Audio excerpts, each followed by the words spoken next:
So what's up mga kamotek? So for today's vlog ay magre-repair naman tayo ng bike. Yan. Yung lumang bike natin ay ating i-repair. So ngayon sisimulan na natin.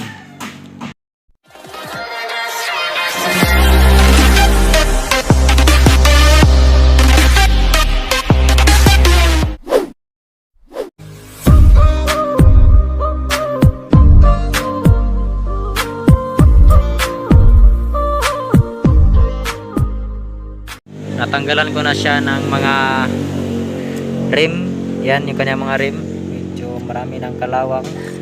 Yan. Tsaka yung ito ay di na gumagana. Yan.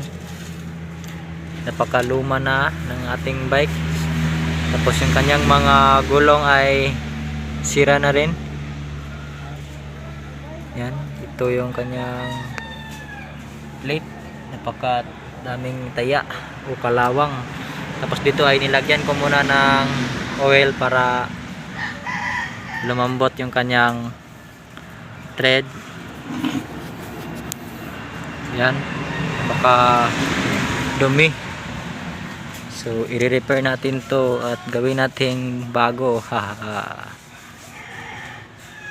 napaka daming kalawang. Yan. Tapos yung kanyang upuan ay sira na. I-repair natin to. Kayo kanyang brake rin ay sira na. Iayos natin to. Yan. So ayan yung motor na last time in-repair natin.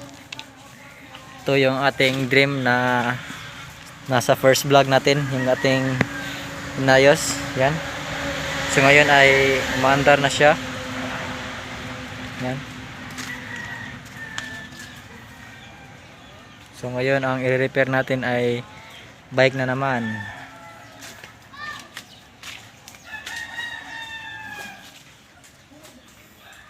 So ito na namang bike ang ating i-repair. So keep on watching. Tatanggalin muna natin siya ng manubela. So keep on watching mga kamotek. So ngayon mga kamotek ay ipi-paint remover natin siya gamit ang GI paint and varnish remover. So ayan, gamit natin ay unused nga sudunan og soft drinks, tapos toothbrush. Kau ba natatong mekaniko nga si Ongkek inagek shout out na wash out. So mangtas ng mekaniko dire siya ton na. So yan guys, ipi-paint remover natin siya. Andar na. Andar. Drive man ng Ongkek. Drive man ng Ongkek.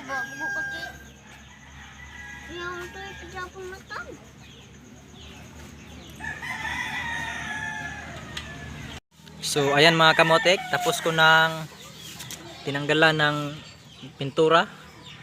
Yan. Gamit ko pala pangtanggal nito mga kamotek ay kutsilyo. Kiniskis ko ng ganon. Yan. So ayan. Tapos dito ay ililihan natin to mga kamotek. Yan. So hindi ko pala natanggal to kasi loose thread na yung kanyang thread dito. Ayaw na matanggal kaya ganyan na lang yan. So ito pala yung kanyang rim. Nalagyan ko na rin to ng paint remover, tsaka liha na lang ang kulang dito. Tapos ito yung kanyang manubela. Yan. So ililiha muna natin to mga kamotek. So keep on watching mga kamotek. So ayan guys, na tapos ko nang iliha. So ngayon ay hinugasan ko na gamit ang powder. Yan. Sabon.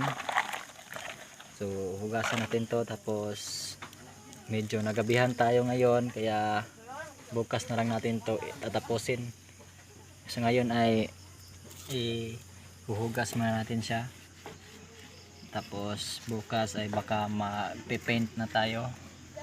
So ayan, hindi ko lang nilihan ng masyado kasi nangingitim na yung kanyang kalawang, mahirap nang tanggalin. So ngayon ay ito lang muna, ipipaint lang natin to para medyo maging bago. So ayan yung kanyang manubela, yan, nalihan na din at nasabunan na. So ayan muna mga kamotek, so keep on watching mga kamotek, go ahead.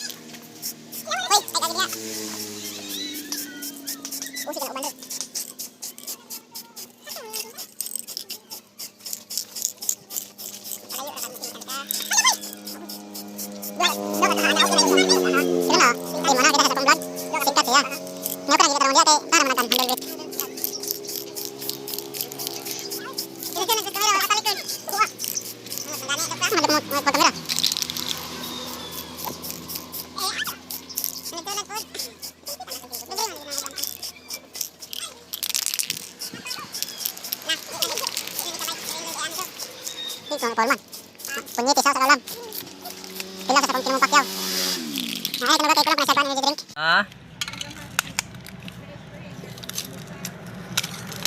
Robot ni ungkik ni. Tunay na kaibigan.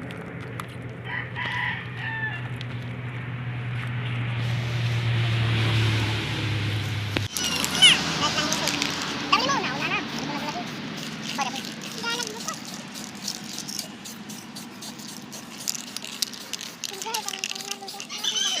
So, shout out sa itong mga kauban guys. Mga wanted mo na silang hadlok ang kamera. Hadlok kamera, hindi day po. Pawala ro. Hindi mo tagapil, ang batik ignaw. Yan ito mga followers. Ang sakit na. Ako na yan, tanong ka man, wala ko ba na. Kuan ko naman daw. Hindi lang. Babay kapatid ko nila lang. Ako ni kalayat na niya.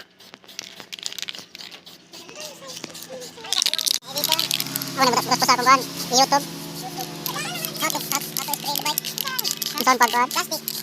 Saan pagpautog ng utin? Masa na sa pagkad mga kuhan? Plastic. Di pa galit kayo na baga ang tintas. Ayun, doon naman rin. Dito lang kato. Iniwan. Ang sarang ligo ba ako? Dito rin ang kuhan. Carbon loading. Pinto na ako sa isa. Ay, ang nagabatag. Ako na ba na? Sige, ano ba na, wait? Uy, siguro na ba na?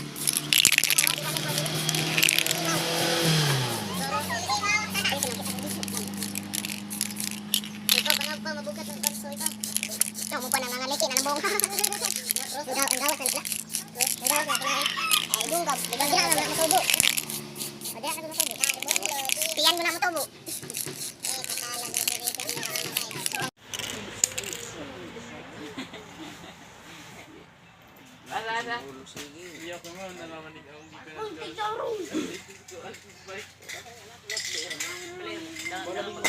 Mau kwarta mo ka na abin.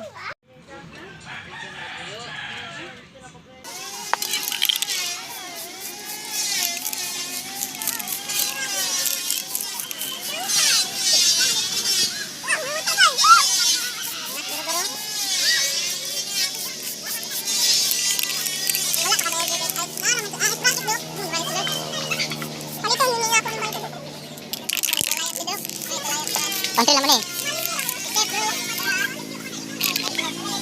So what's up mga kamotek, so ito na yung bike na ni-repair natin. Hindi ko lang na-video kasi walang makaka-video kaya ginawa ko na lang. So ito na yung bike natin, tapos ko nang na-assemble. So ito pala yung upuan niya, sira. Yan, binalik ko lang yung sira niyang upuan kasi hindi pa ako nakabili. Kasi naubusan ako ng budget. Yung nabili ko lang ay yung kanyang mga gulong at saka interior. Yan, so wala tong, so ginawan ko lang to ng paraan. Yan. Tapos pinalitan ko ng sprocket kasi pag may nakalkal akong sprocket na ginamit ko na lang yan. Ito yung kanyang tire. Tsaka ito yung kanyang brake. Yan, luma, binalik ko lang yung kanyang luma, papalitan lang natin to pag may budget. Tapos wala pala tong brake sa likod mga kamotek, yan. Kasi ayaw makabit dito yung kanyang drum brake kasi sira na yung kanyang mga groove. Kaya ginawan ko na lang paraan sa dito na lang sa unahan ko kinabit. So yan, di ko pala natanggal yung kanyang sprocket. Ito yung sa likod dati, tapos ayaw matanggal kaya pinagpalit ko na lang. Yan, naka pink pala tong kanyang rim sa dulo, tapos sa likod ay stock lang. So yan, yung kanyang drum brake pala mga kamotek ay dito ko nilagay sa ito, unahan. Yan, so nakita yan yung kanyang drum brake. Ginawan ko lang ng paraan. Yan, kasi wala kasing brake, delikado, kaya ito lang sa unahan. Yan, bibrake yan, oh. Yan. So GRP yan mga kamotek, yan GRP. So thank you for watching mga kamotek. So hope na enjoy kayo. So ito pala mga kamotek ay throttle. Ito sa cable throttle dito sa motor, yan. Yan, cable to sa motor, yung kanyang papuntang throttle. Ito yung ginawa kong sa kanyang brake. Yan. Diskarte lang mga kamotek. Thank you for watching.